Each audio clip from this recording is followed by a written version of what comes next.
The NU Nazareth campus had many impressive plays. The church provided a peaceful space for prayer, while the basketball court and gym motivated student athletes to work hard.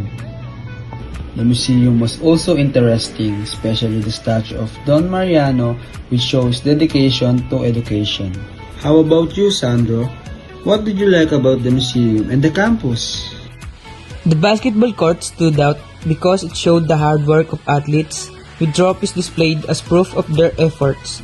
The museum was also a great place to learn more about NU's history, and the astronomical telescope made me curious about space.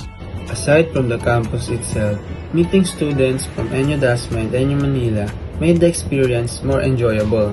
The tour guides were welcoming, making everyone feel comfortable even as first-time visitor. The visit showed that NU is more than just a school. It's a place where students grow in different ways. The basketball court was not just for playing sports. It represented teamwork and discipline.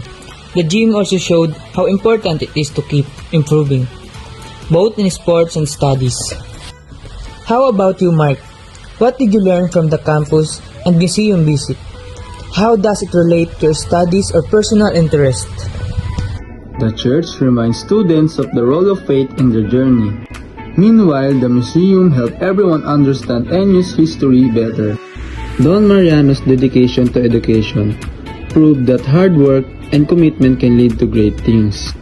During the tour, I realized the connection between history, real-life application, and my experience as a Nationalian student. Learning about Don Mariano's history inspired me to value education and hard work, as his dedication led to establishment of NU, which continues to provide quality education today.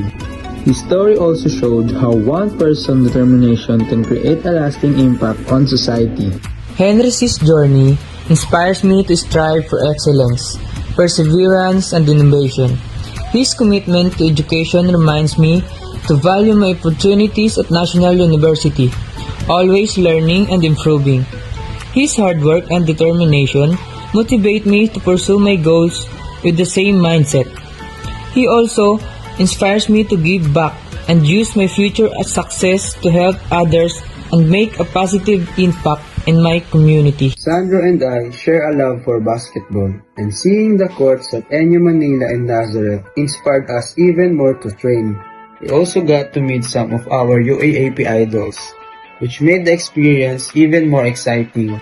Aside from sports, we both value education and found the stories of NU's president truly motivating. Their journeys from rag to riches prove that knowledge and strategy can lead to great success. Overall, having tours like this is beneficial, as it allows us to learn about NU's history, its facilities, and the struggles behind its establishment. It also helps unite NU students from different branches, fostering a sense of community and shared pride in our university. These experiences not only deepen our appreciation for NU, but also inspire us to contribute to its legacy and growth. Discover, learn, be amazed only at NU. Visit NU Manila and experience more than just education. Explore the NU Museum and uncover the university's rich history. Witness the wonder of space through the astronomical telescope. Honor Don Mariano Jockson's legacy and step into the luxurious HM facilities designed for hands-on learning. Don't just hear about it. See it for yourself. NU is waiting for you.